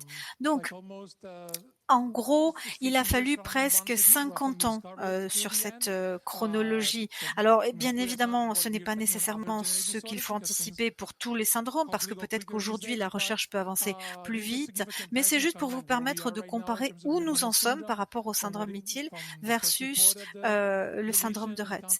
Donc là, effectivement, on en est au modèle murin, modèle chez les souris, comme cela vous a été présenté juste avant. Pour entrer plus dans les détails de ce qui a été fait aux États-Unis d'un point de vue clinique, nous avons commencé l'année dernière, en mai 2024, avec un focus group tel qu'on l'appelle, c'est-à-dire un groupe au cours duquel dans le cadre duquel on rencontre des familles, en l'occurrence 6, déjà pour établir des liens, pour aussi comprendre ce qui est important pour ces familles. Alors évidemment, 6 familles, ce n'est pas un très grand groupe. Cependant, cela nous donne déjà une orientation et nous permet de mettre le doigt sur ce qui est important pour eux. Quelles sont les étapes suivantes et sur quoi on doit se concentrer en priorité. Donc on a parlé de leurs expériences, de leurs défis, des points forts, des points faibles, etc. Ensuite, comme ça a déjà été mentionné quelques fois, en octobre 2024, avec l'aide de Joseph Doherty et de plusieurs familles, nous avons pu organiser la première réunion entre scientifiques et familles. Ça s'est tenu à Saint-Louis, dans le Missouri. Nous avions au total 8 participants sur place. Donc, ce sont 8 familles, plus évidemment aussi des chercheurs. Donc, c'est pas 8 personnes en tout dans la salle. Et ensuite, nous avions aussi des participants en ligne. On ne sait pas exactement combien. On ne savait pas si c'était que des gens dont un membre de la famille portait le syndrome ou d'autres personnes intéressées. Mais en tout cas, à la fin, nous avons envoyé une enquête post-réunion et nous avons eu 33 réponses avec notamment, donc on pense, des familles participantes. Vous avez ici quelques résultats de cette enquête. C'est une enquête très officieuse, rien d'officiel. C'était des questions ouvertes sur quelles sont vos priorités en tant que famille, quels sont les symptômes qui, à votre sens, sont les priorités à traiter ou à cibler. Et dans ce graphique, je vous montre les réponses que nous avons eues. La priorité pour eux, la priorité pour eux en termes de symptômes, c'est ici ce que vous voyez. Les problèmes, donc en bleu, ce sont les priorités et en orange, les moins prioritaires, si vous voulez. Donc, en gros, c'est autour du comportement, de la santé mentale, les sautes d'humeur, les crises, entre guillemets, bon, des choses qui sont liées clairement. Et comme ça a déjà été dit, on voit que chez 25% des répondants, c'est tous les aspects comportementaux et qui sont très importants.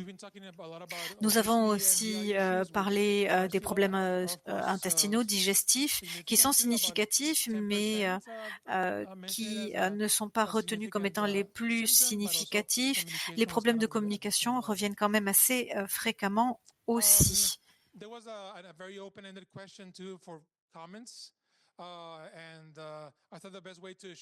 Il y avait aussi des questions ouvertes pour avoir des commentaires et on a essayé de voir quels pouvaient être les commentaires et ce qui ressortait le plus souvent. Et vous voyez que les personnes qui ont répondu ont parlé des accès de colère, ont fait des accès de comportement, l'obésité, la communication, un certain nombre d'autres choses. Mais cela montre que parmi les 33 personnes qui ont répondu, une bonne partie ont dit que la communication, l'obésité et les troubles de comportement étaient des caractéristiques que l'on retrouvait assez fréquemment, qui nécessitaient une intervention.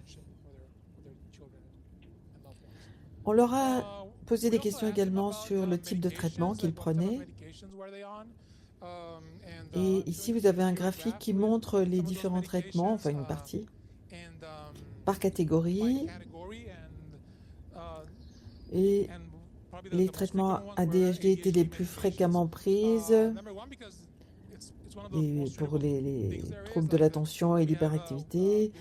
Mais il y a aussi un certain nombre d'autres médicaments comme pour les troubles gastro-intestinaux, la constipation. Il y a des patients des familles qui faisaient état de prise de médicaments contre la constipation, des médicaments pour traiter les crises d'épilepsie également. Et au final, même si les médicaments étaient dans la catégorie des antiépileptiques, ils n'étaient pas forcément donnés pour les crises d'épilepsie, puisqu'on a dit que, par exemple, la lamotrigine pouvait être utilisée aussi pour gérer les troubles de l'humeur et pas uniquement pour l'épilepsie. Nous avons donc travaillé avec des registres, en particulier celui-ci que nous appelons le Brain Gene Registry, le registre des gènes du cerveau. C'est un registre basé aux États-Unis et il s'agit de patients présentant des variants des gènes cérébraux qui peuvent entraîner des problèmes neurodéveloppementaux et d'autres.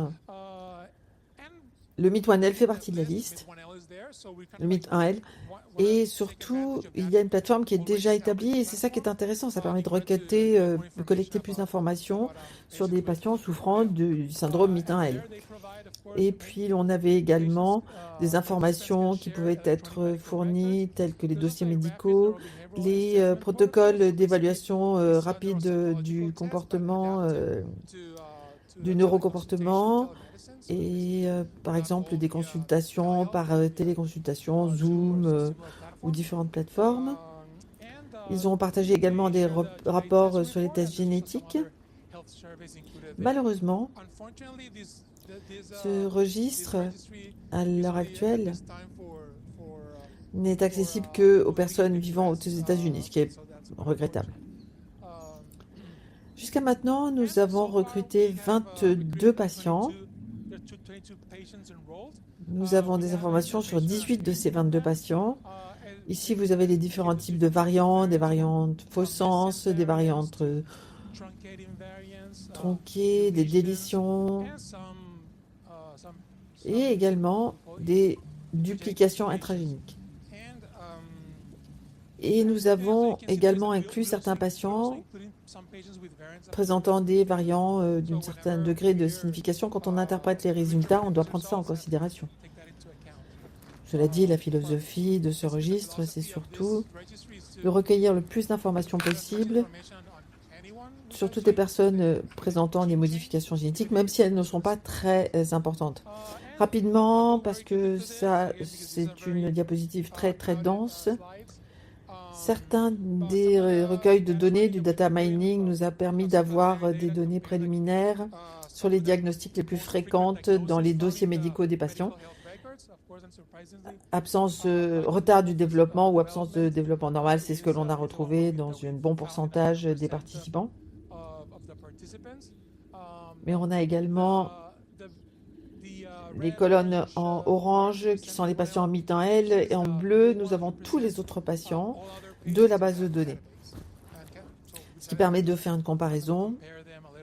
Et vous pouvez voir que dans cette cohorte, la prévalence de retard du développement physiologique, neurologique normal fait partie des symptômes fréquemment observés. Alors, comme on peut l'imaginer, la constipation est présente, l'obésité, 25%, et d'autres troubles gastro-intestinaux. Quelques traitements qui avaient été prescrits au moins une fois. Par exemple, des médicaments pour les troubles d'attention et hyperactivité, 4 patients.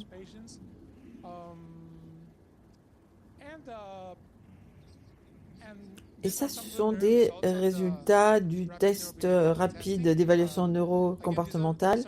Alors, peu de patients, puisque même si 22 patients avaient été inclus, tout le monde n'a pas fait tous les tests. Mais ça nous révèle quand même un certain nombre de choses que nous pensions déjà savoir sur le mi-temps L, mais ça nous en dit un petit peu plus sur le plan quantitatif. On a enfin des chiffres. Alors, un nombre effectivement très limité de patients. Sur ce graphique, par exemple, vous avez les résultats d'un outil spécial, le score standard Shipley. Et cette courbe, elle représente la population générale et le pic, c'est la moyenne de la population générale, le score normal qui est à peu près 100. Et on n'a que 5 patients MIT1L qui sont soumis à ce test. Mais on peut quand même tirer des conclusions, même si le nombre est faible. Vous voyez que le score de toute façon est inférieur à celui de la population générale. Un autre outil que l'on utilise sur des patients, des sujets plus jeunes, qui ont des retards du développement cognitif. Et il y a une tendance à ce que tous les patients MIT-L soient en dessous de la moyenne, voire en dessous du seuil de ce que l'on peut considérer comme un retard de développement. Alors, je ne vais pas rentrer dans le détail de chacun de ces graphiques. Il s'agit de ce qu'on appelle l'outil Vinland, qui étudie le comportement adaptatif, c'est-à-dire des compétences qu'on utilise au quotidien. Donc, il y a un score général, un score total, et on voit que tous les patients sont en dessous de la moyenne par rapport à la population générale.